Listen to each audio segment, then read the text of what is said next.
Continuando con los errores procedimentales que se pueden dar durante el tratamiento de conductos radiculares, vamos a hablar de lo que es la transportación.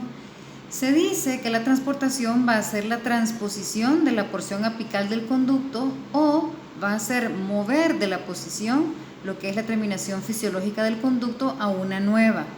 Es por supuesto una iatrogenia y aquí la posición del conducto va a terminar estando más ubicada hacia lo que es la cara externa del conducto. Entonces, si vemos en esta imagen, podemos observar la trayectoria del conducto que empieza más amplio, más cónico en lo que es tercio coronal y tercio medio, se va estrechando hacia lo que es tercio apical y tiene determinada curvatura. Si el instrumento por alguna razón no continúa esa vía original que va haciendo curva y al contrario se va alejando de la misma, se va a ir posicionando en la cara más externa de lo que es el conducto radicular. Esto puede pasar después de haber formado un escalón y entonces es como cambia esta vía original del conducto radicular. Puede ser también provocada por instrumentos que sean demasiado rígidos y no permitan continuar la curvatura, sino más bien tienden a enderezar, digámoslo así, el conducto, haciéndolo o desplazándolo más hacia la cara externa del conducto. Otra posible complicación sería el conducto obstruido y este fenómeno se produce cuando el material que ha sido extraído por el limado se va compactando dentro del conducto, impidiendo así que los instrumentos logren llegar a lo que es la longitud de trabajo deseada.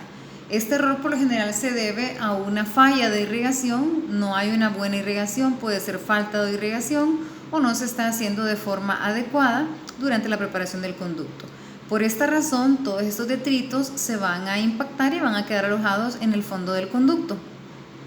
Otra forma para que ocurra el conducto obstruido es el empaquetamiento de restos pulpares, generando así lo que son cuadros infecciosos e irritativos en los tejidos circundantes.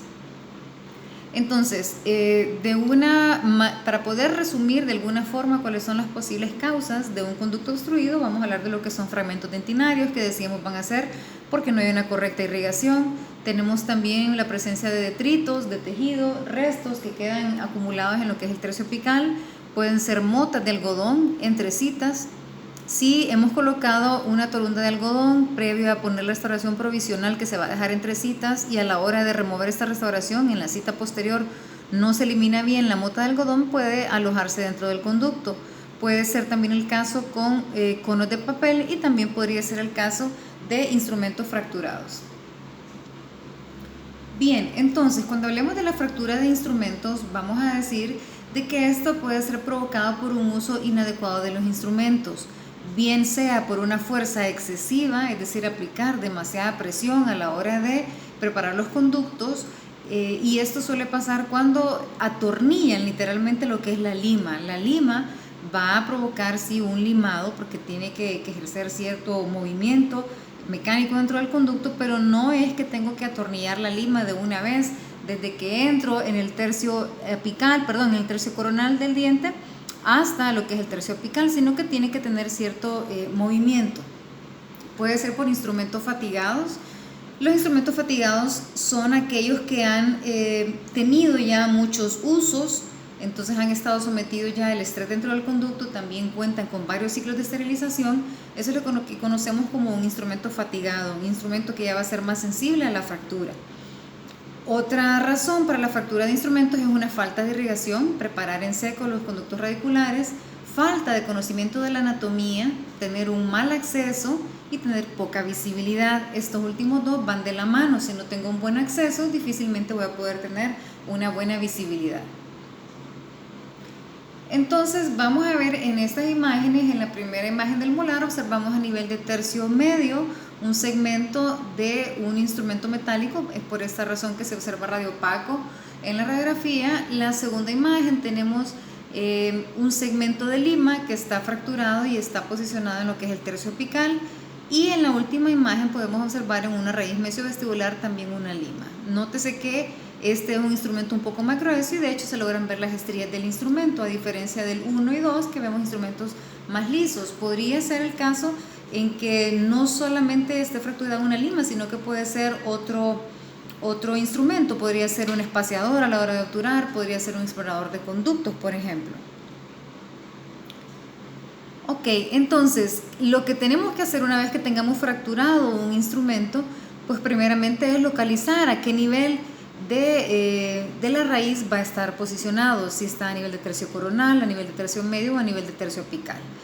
Obviamente si está posicionado a nivel de tercio coronal podría ser un poco más accesible a la vista y más fácil de removerlo que si está en tercio medio o si está en tercio apical. Por otro lado, el grosor del instrumento fracturado también es un factor bastante importante a la hora de poderlo desalojar del conducto. Obviamente, instrumentos más delgados, por ejemplo una lima número 15, una lima número 20, van a ser más fáciles de remover que un instrumento, por ejemplo, de un calibre 40, 45, que van a estar ocupando la mayor parte de lo que es el conducto radicular.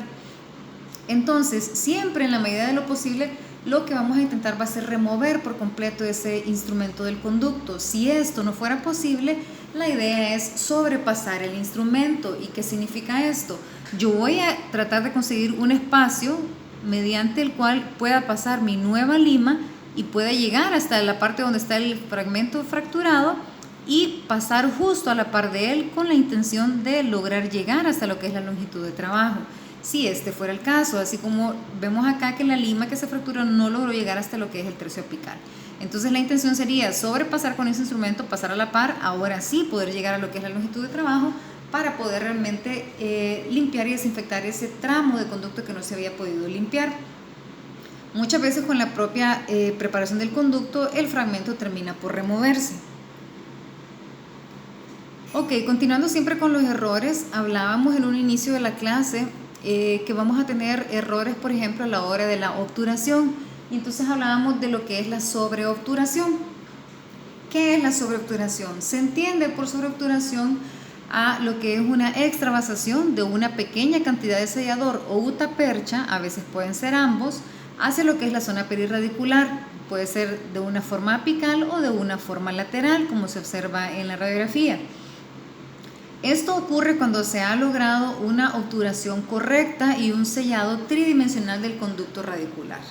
Entonces, si se fijan, tenemos extravasación a nivel lateral y podemos ver también acá que tenemos otro segmento, otro fragmento de sellador. Entonces, tenemos dos términos que son muy parecidos, sin embargo, no son lo mismo. Vamos a hablar de sobreobturación versus sobreextensión. Entonces, ambos conceptos me están dando la idea de que el material pasó más allá de lo que son los confines del sistema de conductos radiculares, por eso decimos que está sobreobturado o sobreextendido, es decir, no está respetando lo que es la constricción apical. Desde el punto de vista radiográfico se pueden observar ambos de forma igual, vemos en ambos casos extravasación, sin embargo, vamos a darnos cuenta de que no son lo mismo. La extrusión más allá de los confines del sistema de conductos radiculares puede ser esta sobreobturación o sobreextensión, pero en el caso de la sobreextensión no va a sellar por completo el sistema de conductos radiculares, mientras que la sobreobturación va a ser una obturación completa del sistema de conductos. En adición va a haber una extensión o va a haber un paso de este material más allá de los confines del sistema de conductos radiculares. Entonces, ¿qué quiere decir esto? En ambos casos estoy más allá de lo que era mi constricción apical o mi longitud de trabajo.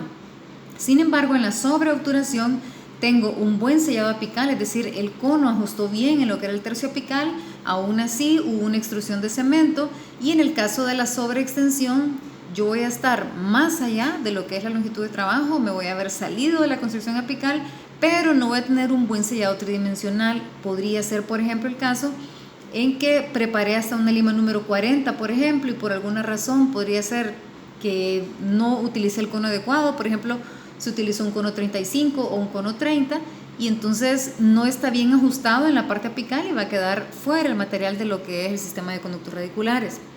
Muchas veces, como les decía, se va a ver igual desde el punto de vista radiográfico, sin embargo la respuesta la va a dar el tiempo. ¿Qué quiero decir con esto? Que cuando hagamos ya un control radiográfico y clínico del paciente, el caso de la sobreobturación, el sistema inmune va a poder contrarrestar ese daño o esa irritación que tenemos ahí porque está bien sellado, no va a tener una contaminación posterior.